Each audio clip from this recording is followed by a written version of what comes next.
Okay, so you all know who I am. You've seen me before. You've been to this rodeo before. Just in case anybody's new, just quickly we go over the chat box. So, you hit this icon, and that opens the chat box. It's a little bit different chat box now. And you type down here, and your names appear. You can actually see everybody's name off to the side now, which is actually kind of nice as well. They're always making little improvements. And as you know, we always have a little quiz question of the day. So our quiz question for December is, all right, in the fictional series The Office is located in what city? Dallas, Texas, Scranton, Pennsylvania, Atlanta, Georgia, Meridian, Mississippi. When you think you know the answer, put it in the chat box. This way I know you know.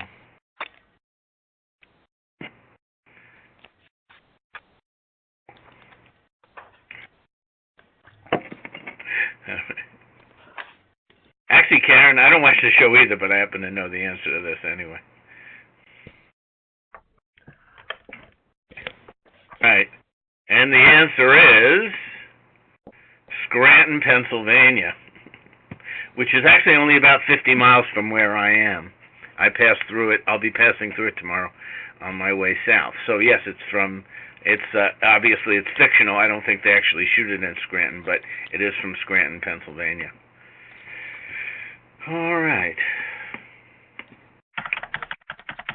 Today we're going to look at goals and goal setting. Goal setting, and in particular look also at this concept of SMART goals. But let's just make sure that everybody knows what a goal is, and don't feel a little embarrassed if you don't get some of these right. I did this with the school board over the weekend, and most of the people got it wrong. Okay, so here's our first question, and that is this. Okay, actually this is just an introduction of what we're going to do, but here's our question. Is this a goal?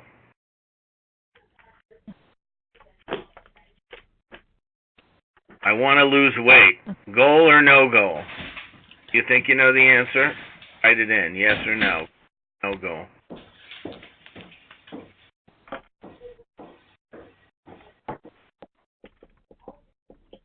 Okay.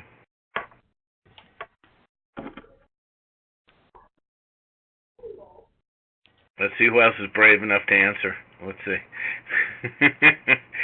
Okay, you're all right. It's not a goal. Okay? Why? No specificity. How much weight? All right, so how about this one?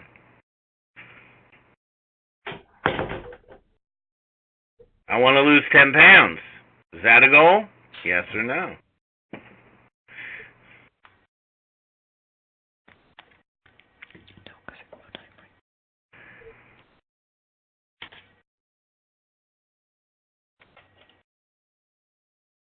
Okay, actually, that's not a goal either. There's one other missing piece. Because how long, right? So, for example, do I want to lose 10 pounds in a day? Do I want to lose it in a week? So the other element of a goal, essential element of a goal, is a time frame. So I'll ask you this last one. Is this a goal? I want to lose 10 pounds in 2 months. Goal or no goal? Yes, the last one was a goal. Okay? And so you need really 3 things to have a goal. You have to have something you want, it has to be specific, and it has to have a time frame. If it's missing any one of those, it's not a goal. It may be a wish, it may be even ambition, not a goal if it doesn't meet all 3 of those criteria. And yet I can't tell you how many times I see organizations, school districts, colleges, everybody putting out stuff right on their website that says this is a goal and it doesn't meet the criteria for a goal. Like we're going to improve outreach to our community. And there's no measurable about what outreach even means or when we're even going to do it. So you have a lot of stuff floating around that's more in the area of it's our mission or our values, but it's not actually a goal. So, of course, it's possible to have a goal and it not be a good goal. So, for example, if I want to lose 10 pounds in an hour, while technically that's a goal, it's not a realistic goal. Or I want to lose 10 pounds in 10 years, that may be realistic, but, at some point it becomes a moot goal by its own nature. So, although it may be a goal, it may not be a good goal, and that's really where SMART goals come in. And I'm going to talk about SMART goals later, but what I want to focus on is how you actually select goals, how you determine your goals. Now, when I'm doing this here, I'm not necessarily talking about personal goals. I could certainly, some of the things I'm going to talk about have parallels to personal goals, but I'm really talking about how you establish goals organizationally or within a department in a public sector, in particular in the public sector. So whether it's a university, government agency, school district, educational service center like BOCES, how do you really determine goals in places like that? And I would suggest to you that the first step in establishing a goal in an organization is to identify your values. And that's an important idea. Some people also call it the vision thing. So you could use the word vision and value somewhat parallel here. So the question is, what is a value? Okay? And I would suggest to you that a value is a commonly held belief that guides action. And so what do we mean by a commonly held belief? It's something that we consider important. So, for example, over the weekend, I did work with the school board, and what we did was actually a values exercise. I'm going to describe it to you because it's a great activity to do with a department or a group, and I'm going to lay out exactly how I do it. It's not rocket science. But basically what I did was I asked them, and obviously they're a school district, I asked them what a good school district should look like. I didn't necessarily ask them to evaluate their district, although obviously they're going to be informed by their experience, but rather I asked them to think about what their definition of a great school district would be, And I gave them a whole bunch of categories just to get the mind to think about it. So I put down parents and students and board and leadership and and all the different groups and a lot of different areas. But the bottom line is, in any one of those areas, if we're talking about students, what should the experience be like in a great school or a great college? What should the experience be like for students? So that's an example of a values question. Now, some people will say, what is the difference between a value and a mission statement? How many of you have mission statements in your organization? Anybody? If you do, just put yes. A lot of do. Okay.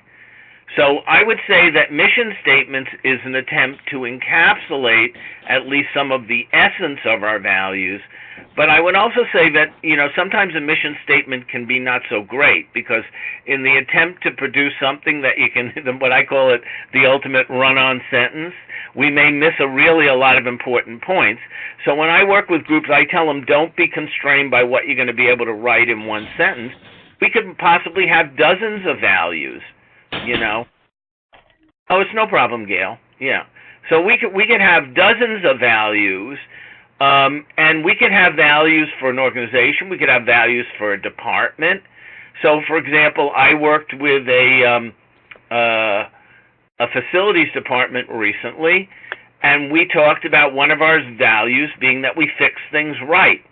That was one value. Another one that we talked about as a value is that most things are going to be working most of the time. In other words, our value is a commitment to making sure that we're not simply fixing things, but on the whole, we maintain them well enough that most of the time, 90% of the time, 95% of the time, they're working.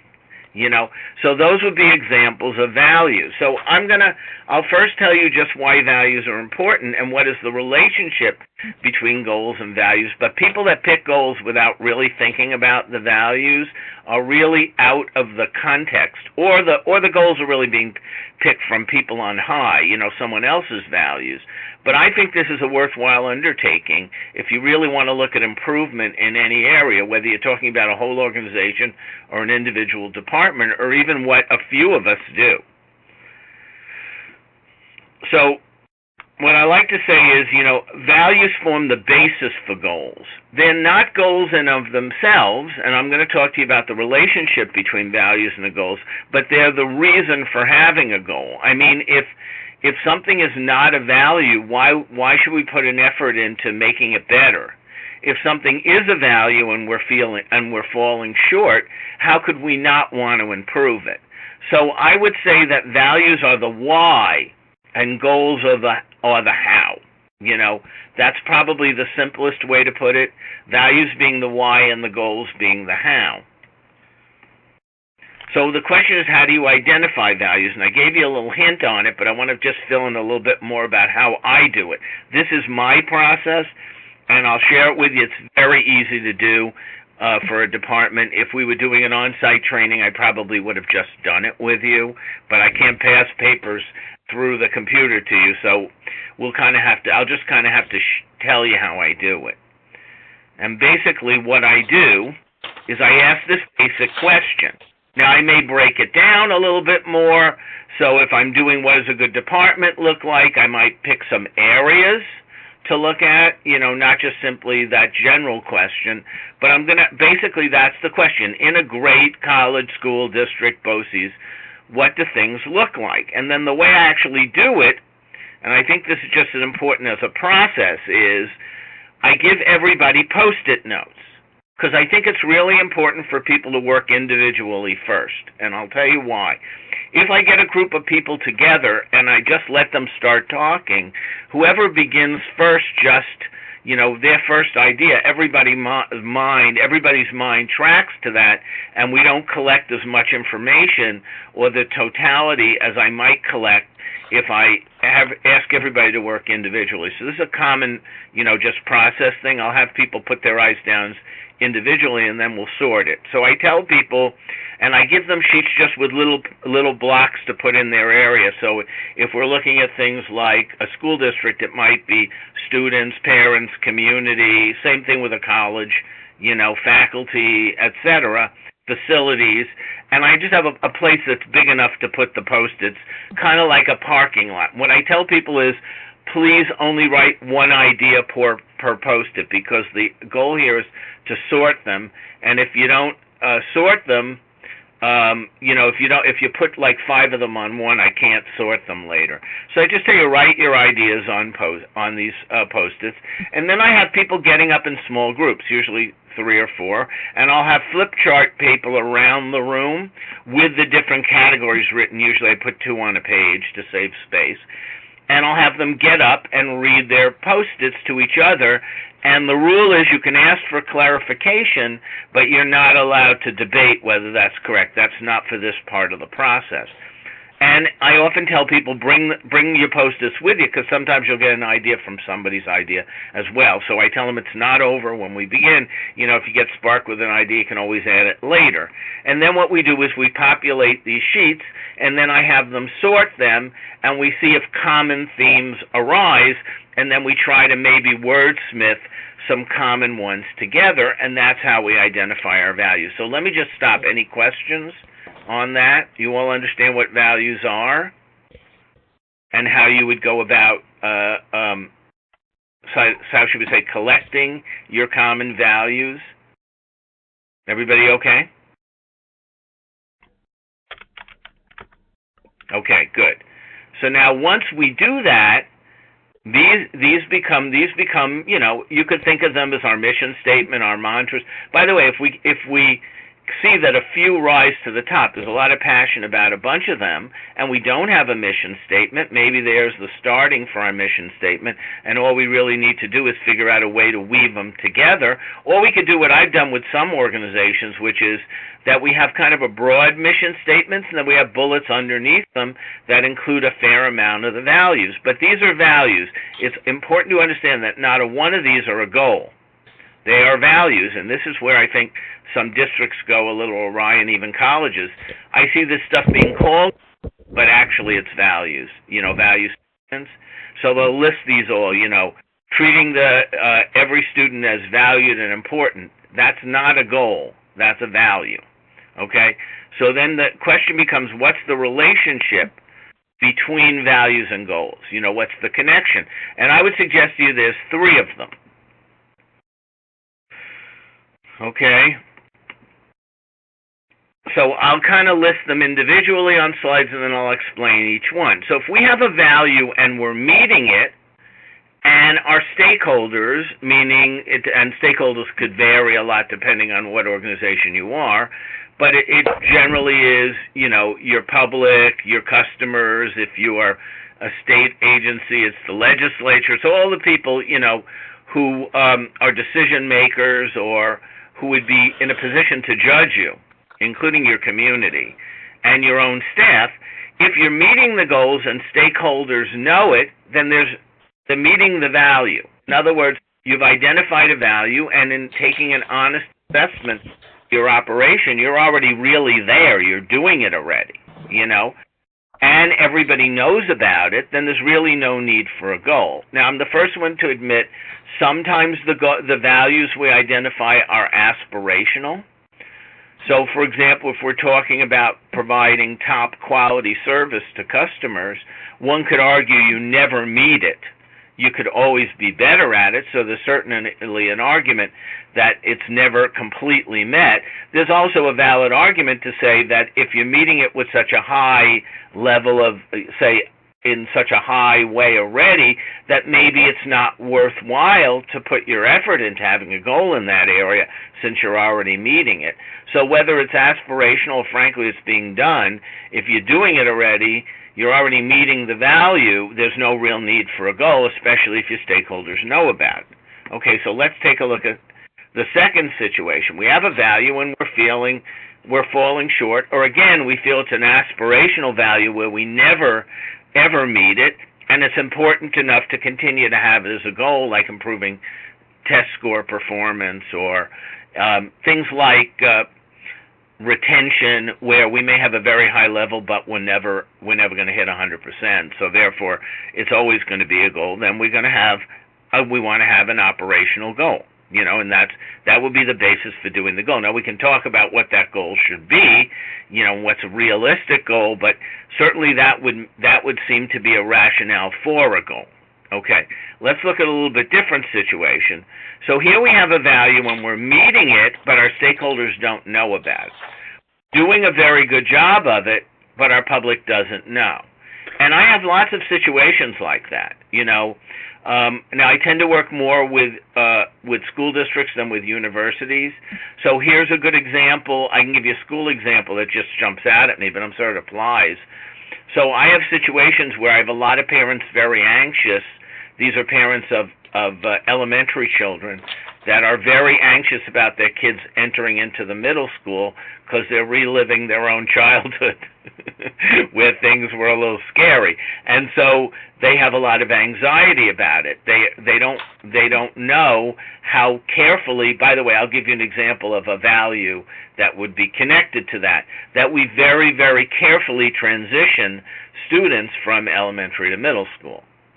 Certainly that could be argued with, how we nurture freshmen in a college, because you have anxiety on the part of parents about kids being away for the first time at university and whether or not they're being carefully nurtured. So obviously it's a different level of nurturing when they're 18 or 19 versus when they're 11, but I think the general idea is there. Now, we may look at our operation and come to the conclusion that we do a really great job on this, and there's really no need to fix what we're doing. But our public doesn't know about it. And in this particular case, the parents don't know about it. They're the critical stakeholder here, okay? And so we don't need an operational goal, but we may need a communications goal. Maybe we need to do a better job of in our orientations and in our reporting out and in our, even on our website, maybe we need to do a better job of explaining how carefully we do this. because that's going to reduce anxiety and make for a more comfortable and supportive situation. So we don't necessarily have to fix anything.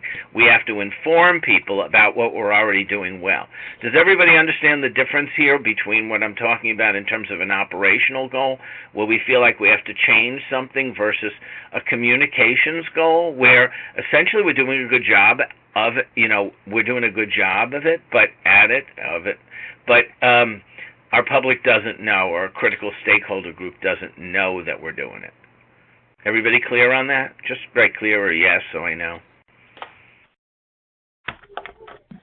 Okay? And so just to kind of summarize this in the simplest case, so if we're well aligned with our value, meaning we're meeting the value, and shareholder and stakeholders know about it, there's no goal needed.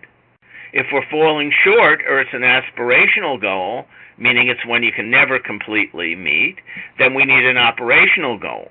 If we're well aligned with the value, meaning we're doing it well, but our stakeholders don't know about it, which is frequently the case, then we need a communications goal. And so we'll try to establish either operational goals or communications.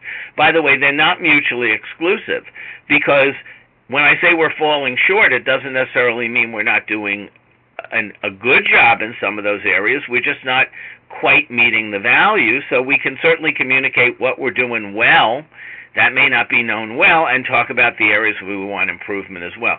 So they're not neither and or. It's just simply important to think about what difference there is between having essentially an operational goal where you're going to tool up or fix the way we do things, versus we're going to get out the good news about how we're doing it.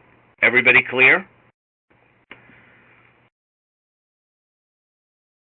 Okay.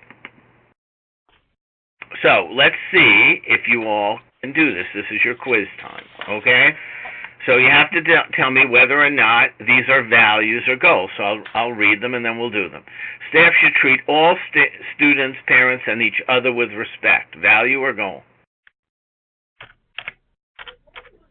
You can just do V or G. We'll make your typing easier.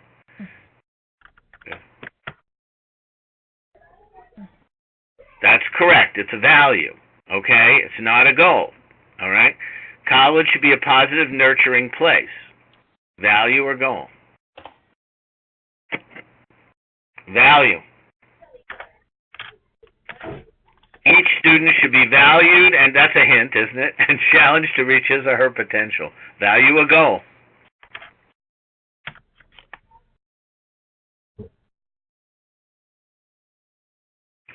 More students should participate in advanced placement classes. Value or goal?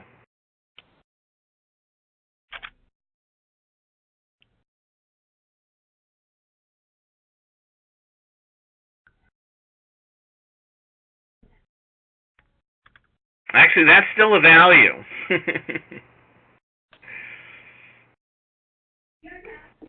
That's still a value, okay? If we nailed it down with more specificity, we might have a goal related to that value. Like we want to increase participation of students, or a particular cohort of students, in AP classes by 5%. Although I'd argue that there's a lot of ways to rig a goal like that. For example, I could easily put more kids in AP classes by lowering the standards for the classes. So I'd have to make sure there's some measure there that protected against being rigged, okay? But once I at least did that, where I said we were going to increase participation, say, among students in a particular poverty group by 5% or 10%, that would be a goal, okay? 90% of all emails from parents will be answered within 24 hours. Value or goal? Okay, that's a goal. That's correct. Okay. Increased community involvement. Value or goal? Value. Okay. And in fact, this is the kind of stuff I see all the time. Increased community involvement. And I don't even know how you would measure that. Now, that doesn't mean that because it's not easy to measure something that we couldn't do it. We could say, what are examples of community involvement? More people being at PTA meetings, more people attending back to school night, and you could argue it's a good goal, but once you said, I want to increase the number of people who attend PTA meetings, now we move in the area from a value to a goal. And again, there's nothing wrong with increased community involvement as an idea, but once you operationalize it, we got to be able to get into specifics of what that's really going to mean. Okay? So you all did very good, actually. That's good. Okay.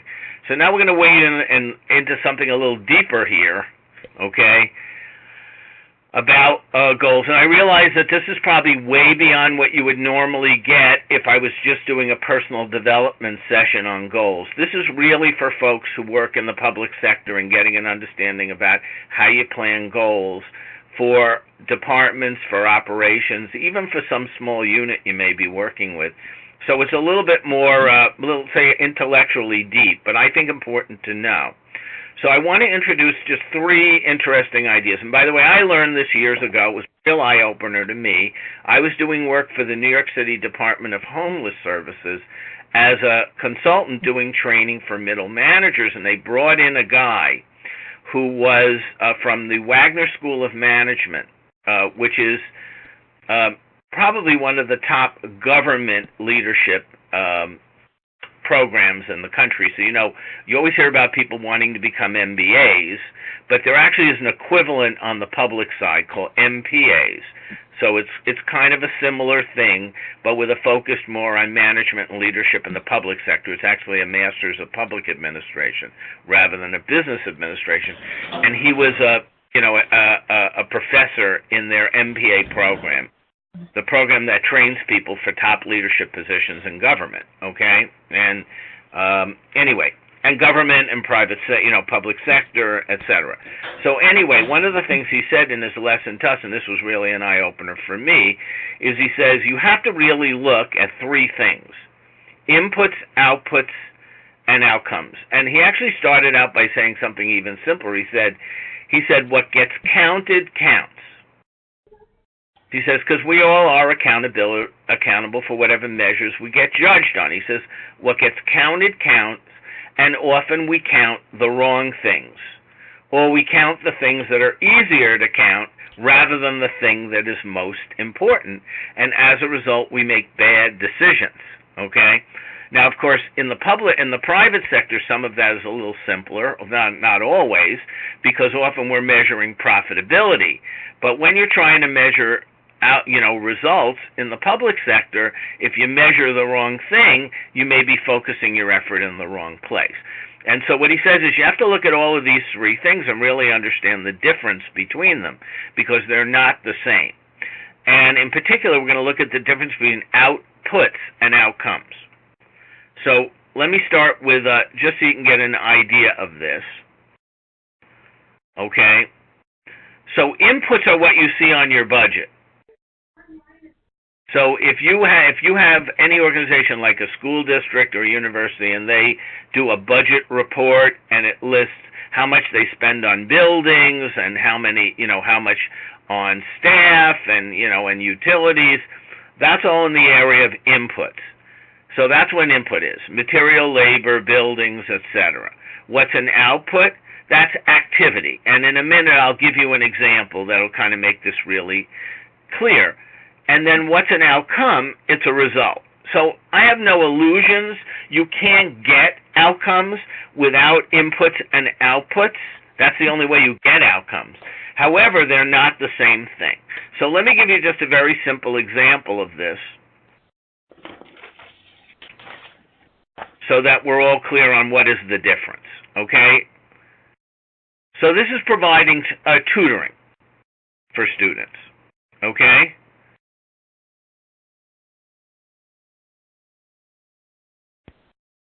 So I'm just going to wait till it all runs, and then I'll kind of explain it out.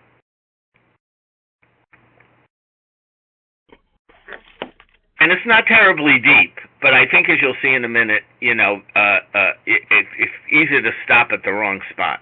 Okay, so let's go up to our top here. We have inputs. So if I want to offer tutoring, right, I need a room, I need someone to do the tutoring, either a staff or a teaching assistant or something.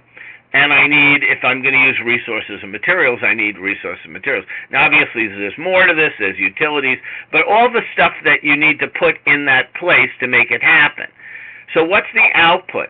The number of hours of tutoring you offer, That's the output. So if you're offering 10 hours of tutoring, or even 20 students participate in this tutoring if it's voluntary, that's all output. But what's the outcome? That's where you can actually say that tutoring has had a difference in student performance. So in other words, looking at results, looking at measures, you're seeing that as a result of this tutoring, either the students at least who participate in the students, are performing better. Because it's possible to have an output of tutoring, but the tutoring is lousy, and so therefore we're not actually having any outcome. Or there's not good alignment between what the students are learning in the tutoring and what they actually need to do on the performance on tests, because there's very little communication between particularly in K-12, we tend to let students do more self-reporting in college. By the way, I was a college tutor, so I know very much about this. I worked for many years as an accounting tutor, even when I was a graduate student. But anyway, what I can say is, generally in college, I relied on the students to tell me what their needs were.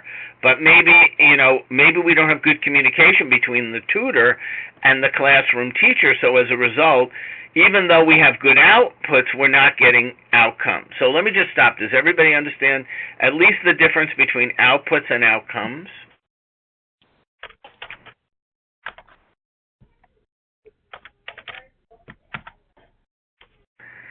Now, here's where it gets really interesting. It's often very easy to measure outputs, not so easy to measure outcomes. And so as a result, we measure only this. And so we're talking about all this activity, but not whether it's getting results.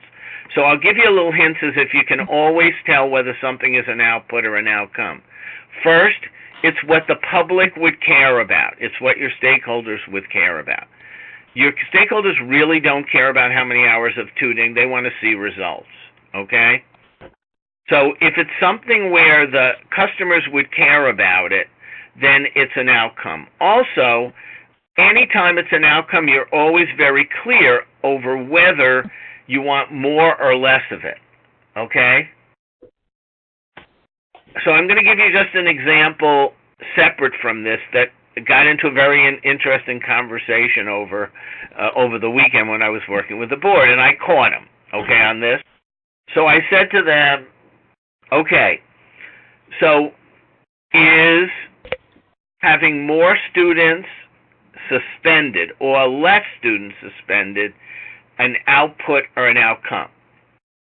So I'll leave that to you. More students suspended or less students suspended, an output or an outcome. If you think it's an output, just write output. If you think it's an outcome, put outcome.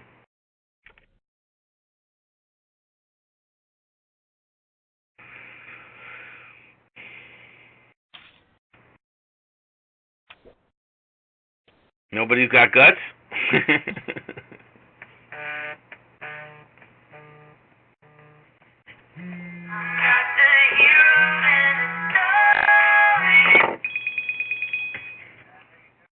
I'm in the middle of a webinar. I'll call you back, okay?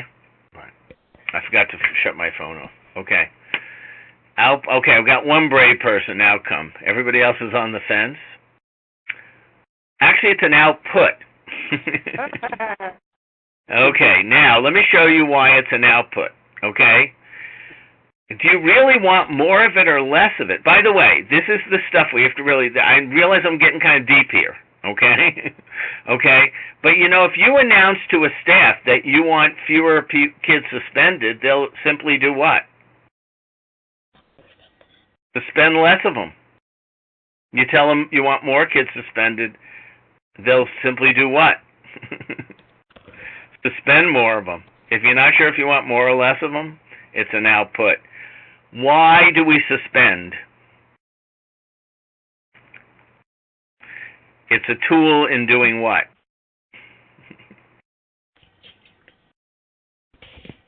Think about that. It's a tool in having a better behavior or climate in the school. That's correct. So no one is saying that suspension isn't a necessary outcome, but it's output, but it's not an outcome. Okay? So I'll give you one that's a little easier. Okay? How's this for an easier one? Okay, I'm a facilities department. How many toilets I fix? Output or outcome?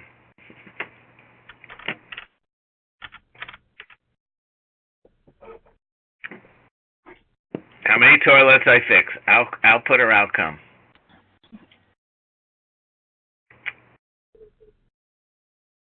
Okay. It's an output. Does people care how many toilets you fix? What do they care about?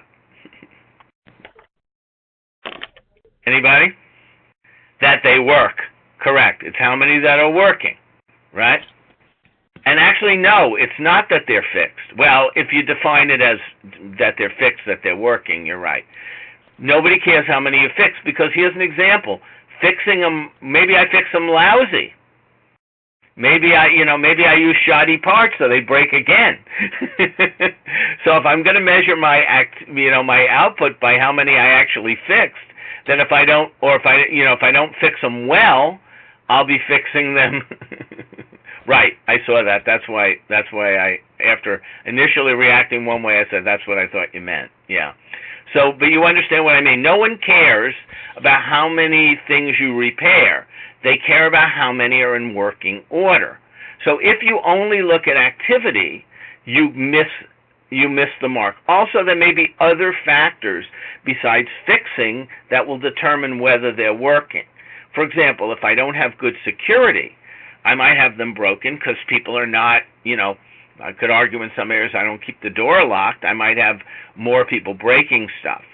So all I'm trying to say is it's not that fixing isn't a part of how you get an outcome, but never confuse the two. Okay? And it can often be harder. By the way, it doesn't mean that I can't have a goal to try to fix more of them, particularly if I have a lot in disrepair, but it's not an outcome goal, it's a process goal. And process goals have success indicators.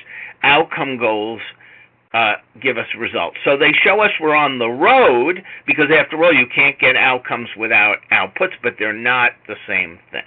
Okay? So here's an example that he went over with us. I love this one. Okay? So he talked about how and this was the city of New York, because this was in New York, and he said, you know how the sanitation department used to evaluate their performance? Because obviously we want to evaluate outcomes, right? So they did it based on how much garbage they collected. And in fact, the way they would do it is that when the trucks would come in, just before they dumped the garbage, they would weigh them. So basically you would weigh them on the way, they knew what they weighed empty, and you'd weigh the difference when they were full, and based on the weight of the truck, the difference in the weight of a truck, they would be evaluated if they picked up more garbage, okay? And in fact, the guys would try to cheat. When the person who was doing the weighing wasn't looking, they tried to step on the scale. All the guys on the trucks, they get a little extra credit for their own weight, the extra few hundred pounds. But anyway, so what was wrong with that? Do people care how much garbage you collect? Do they care about that? Is that the essential thing they care about? No. What do they care about? They care about what? How clean their streets are, right? And in fact, just think about this notion. I know some parks that have gone to carry in, carry out. They actually don't collect. They collect much less garbage. Now, we can argue whether it's a better approach, but the bottom line is, people don't really care how much you collect. They care how clean the park is or how clean the street is. So let me tell you how they actually remedied that. And again, it was much easier to weigh the truck than what they ended up doing. So what they did was they identified, like random sampling in a way. They identified, and New York's a big city, so they identified some key streets. No one knew who they were except the internal folks, but they were basically like a street here, a street there that they had selected. Call them like their kind of random streets, their test streets. And then they sent out a team. They would go out once a week and they would take photographs of those streets. And they actually had people that sat in a room who would rate them, dirty, less dirty, clean. They had a different rating scale. I don't think they liked filthy, but they had a rating scale, okay? And based on that, that's how they would evaluate that sanitation, division, based on how many of the streets within their area came in looking good. Because you start to make, again, different decisions. No one is suggesting that picking up garbage isn't a part of how you get out, but oftentimes better lighting, having more trash pails, because if you have a trash pail that overflows, the street's not going to look good. So I'm just suggesting that they looked at the wrong thing. By the way, I don't know if I put this in, but this was a funny one. They had a department that filled potholes, right? And every year they'd always meet 100%, because every hole they saw and filled, they filled.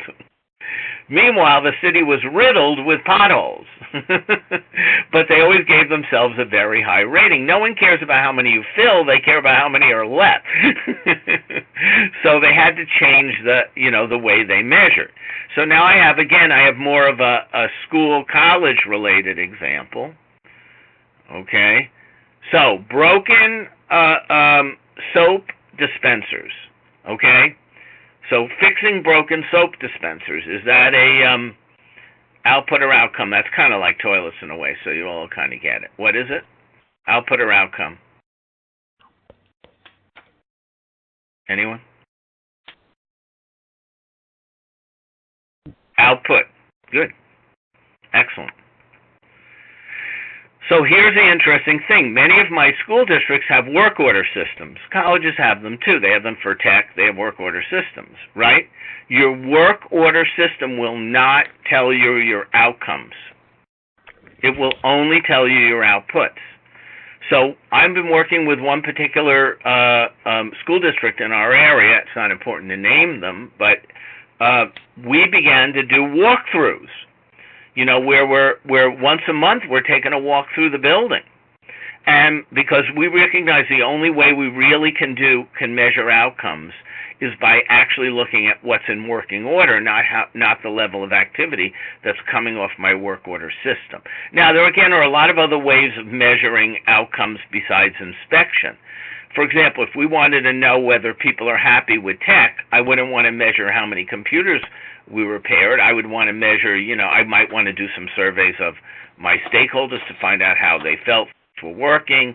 I might, if were able to detect when things were broken, I'd like to know that, how frequently they're broken, even the number of requests in. But the point is that, confusing outputs from outcomes can cause kind of leaving you stepping back, or falling short. Okay, and I talked about this already. One of the ways you can tell if something is an outcome, if you're not sure you want more or less of it, because again, I might want to have less toilets being repaired because we're buying better toilets that don't break, or with more movable parts, And so, in effect, if I'm not sure if I want more or less of it, it's definitely not an outcome. And then you have to ask, what do people really care about? What would customers care about? Okay. So let's take a few minutes and just talk about SMART goals. I know this seems a little bit like I'm stepping to the side here, but they are really related, because ultimately, whether you do even an output goal, you have to think about whether your goals are SMART, and that's just been kind of a interesting word to use. That's I forget what they call this, where you pick a first letter of each thing, but so people can kind of remember it. And you are going to find, if you look at this, different charts, you'll get slightly different words that all seem to have the first capital letters, so you might have learned it a little bit differently. But here's the basic things, and some of them we already talked about, okay?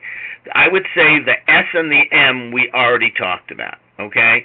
So specific, measurable, and having a time frame, okay, were things that met that first criteria.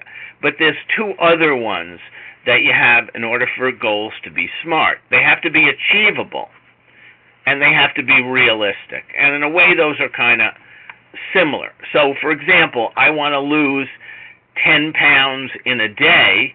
While technically it's a goal, it wouldn't be a SMART goal because it's not achievable, and it's certainly not realistic.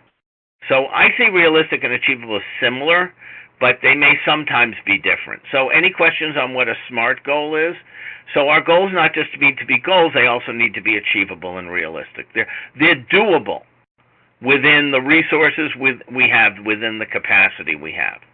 You know, I've had people that have these lofty goals. I know they'll never be able to get the budgeted money to be able. What we could do if we had twice as many staff, we're not going to have them. So therefore, it's, you know, even though it theoretically could be a good goal, it's not a realistic one. Okay, so it's not just that the time frames are wrong. It could also be that it's just not something that we're able to do given our structure or capacity. Questions? Or does that make sense? Just waiting. Okay.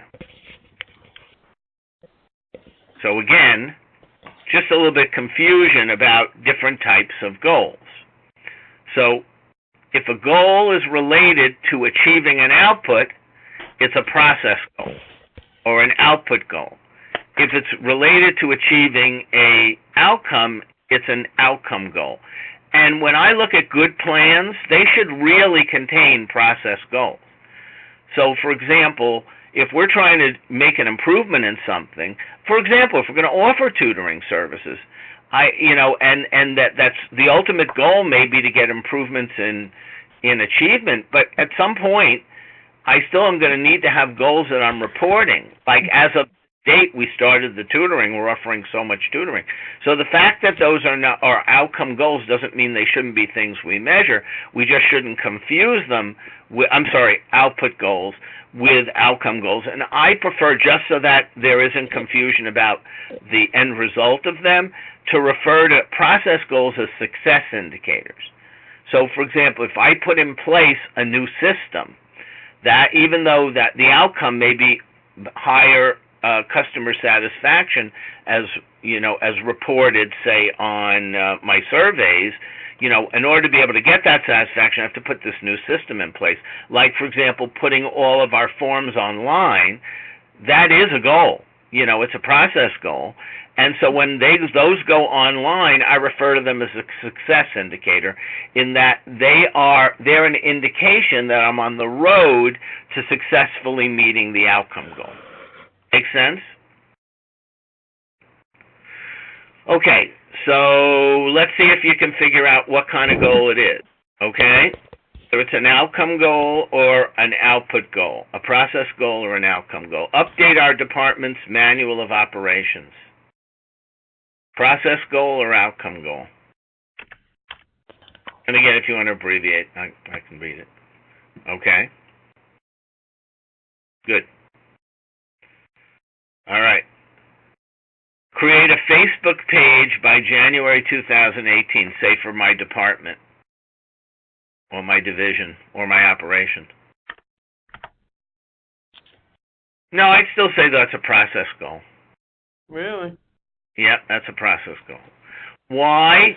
Because what's the purpose of having the Facebook page?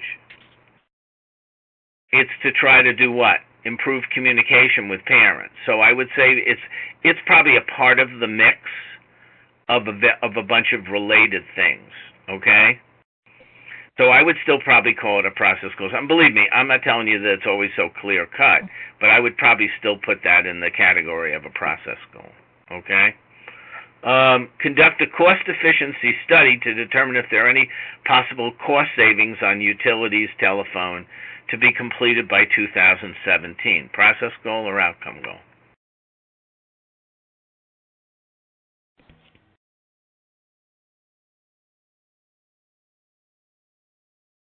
Okay, so what would the outcome be?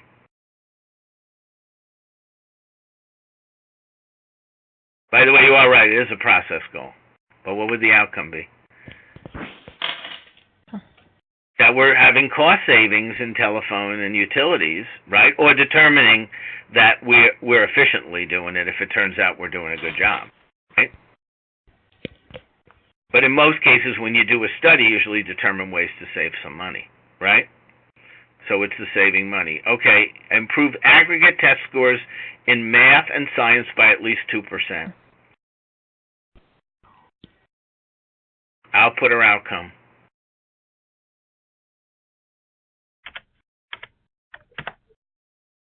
That's an outcome. Absolutely. Test results, any performance results for students is an outcome. All right, roll out an updated report card. Output or outcome?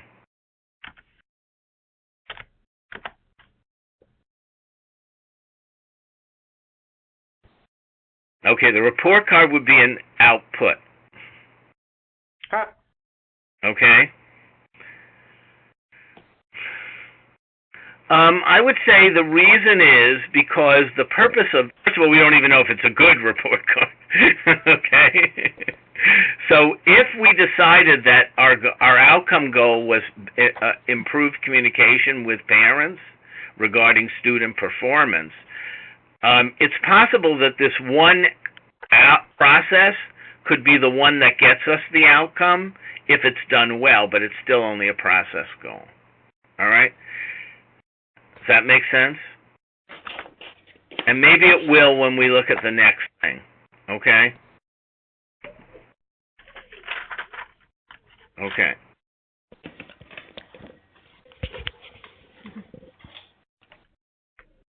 So I think this is a little redundant, okay? But one of the questions that I ask people to think about is, you know, what's the relationship between outcomes and outcomes? Or to put it another way, what's the outcome puzzle? You know, what are the pieces of the outcome puzzle? And I want to suggest to you that there are three basic relationships, but maybe I'll just frame it in the simplest terms here. Hey, you know, in my example with the report card, it might just be this. I do this particular outcome, I get the outcome, okay? But in a lot of other cases, you got to put this output in place, you got to put this out in place. Then when we have those two in place, we now can do that output. Then we do these three outputs, boom, then we get the outcome. In other words, it's not a single output that generates you the outcome. It's a series of interrelated pieces that have to come together to make it work, okay? And it's an understanding of the relationship, having the sense of what I need to put in place to be able to do it. So think about like building a building. You know, if I had to build a building or build a dorm, there's a lot of little pieces. I've got to have the supplies, I've got to get the permits, I've got to do, you know, there's a whole bunch of stuff that has to happen before I finally have what, you know, that housing, which would probably be, you know, available housing, which would be the outcome.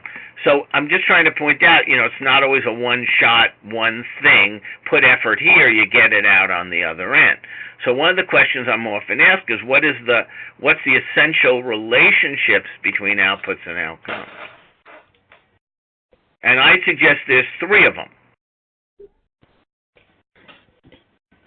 And they're as follows: incremental, time delayed, and critical mass. Sometimes I call that time lag too.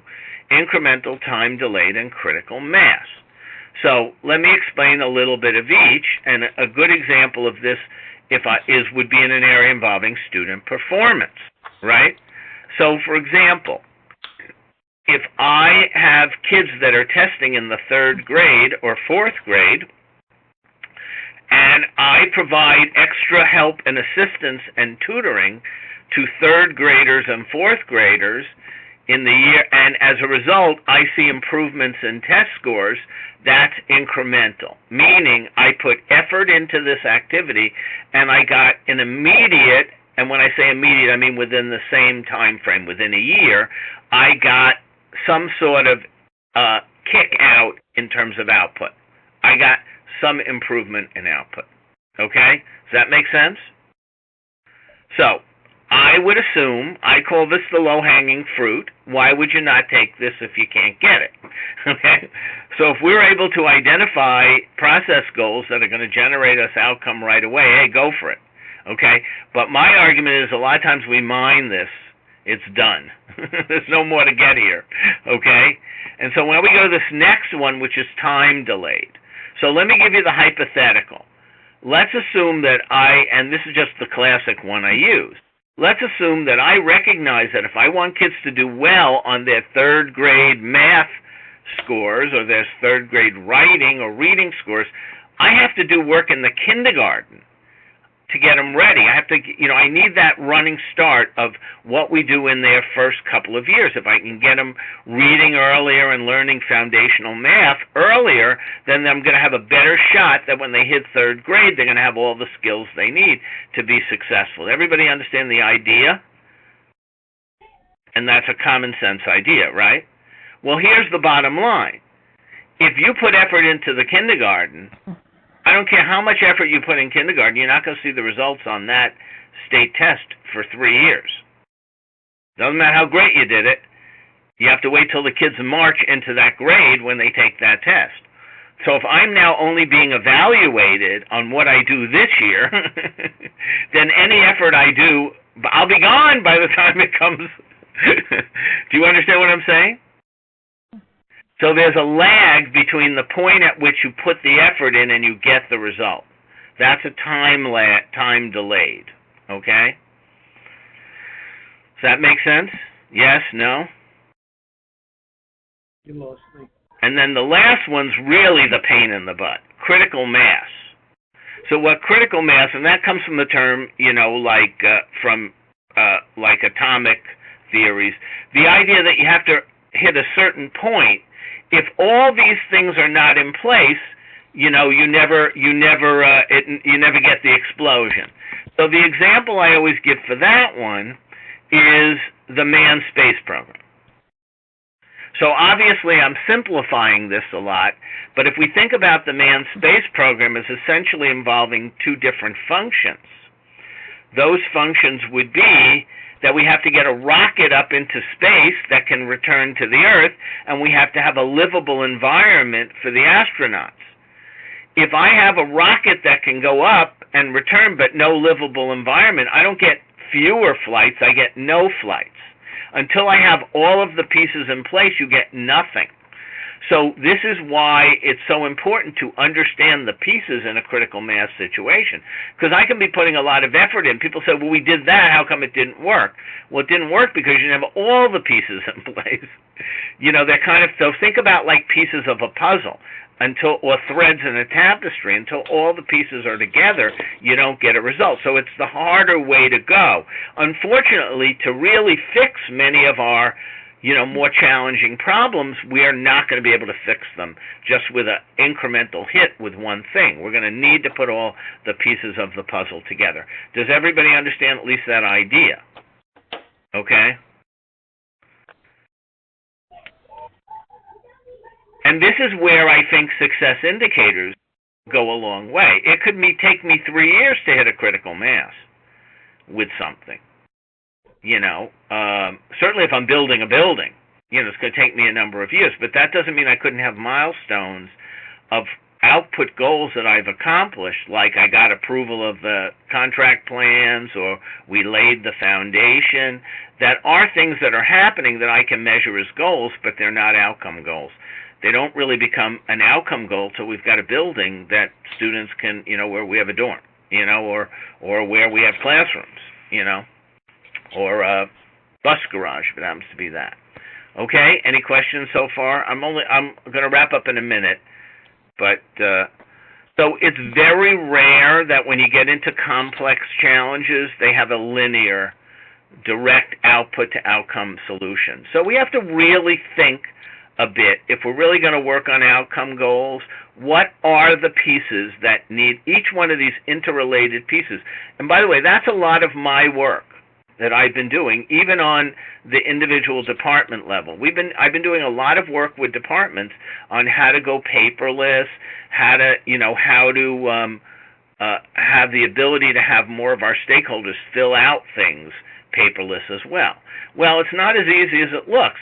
First of all, I need to have the infrastructure. I need to make sure our website is up and running. We need to make sure that all the forms have now been converted either to PDF forms or Google Forms or whatever we're going to use. Then we have to train our folks on how to use them. Then we've got to make sure that we have to pull it down. So there's a lot of little moving parts. Usually takes me at least a year to get some of it going. Now, it's certainly possible in certain cases that we can approach this incrementally, which means maybe I'll just take the form we use the most and we'll move on that. But in a lot of cases, it's more complicated than that. So when we look at goals, bear in mind, I see a lot of goals that just they're going nowhere because all of the moving parts are not in it. Okay? So you have to think about this notion of interrelated parts and their own unique timelines. Okay.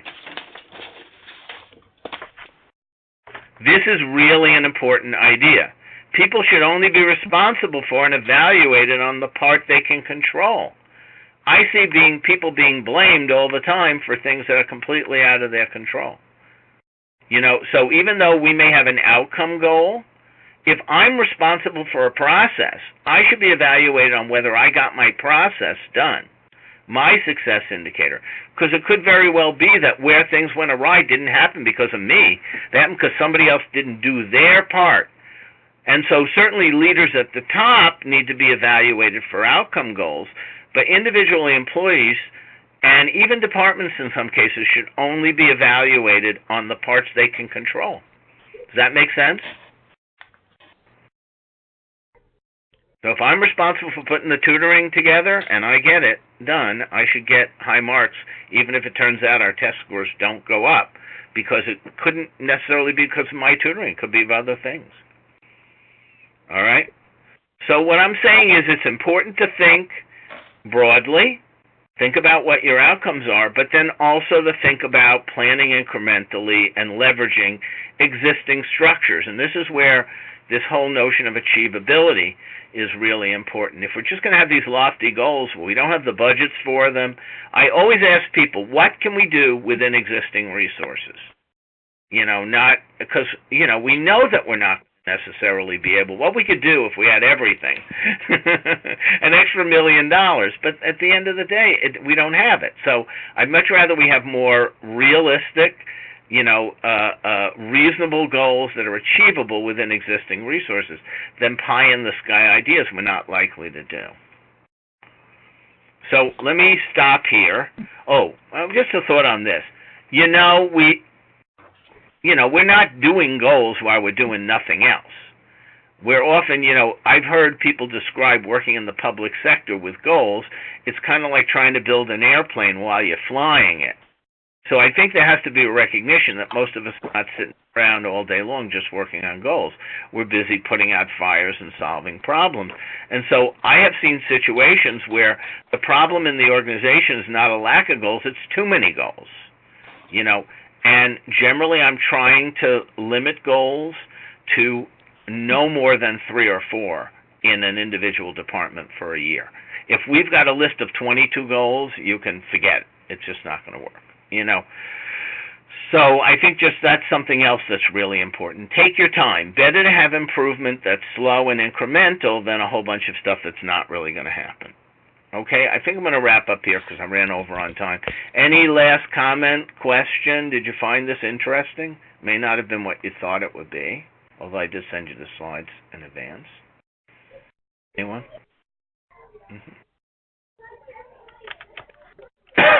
All right. Sounds good. So we'll see you, I think it's next month we have one. That's, I think, a tech one. Don't quote me. In front of me.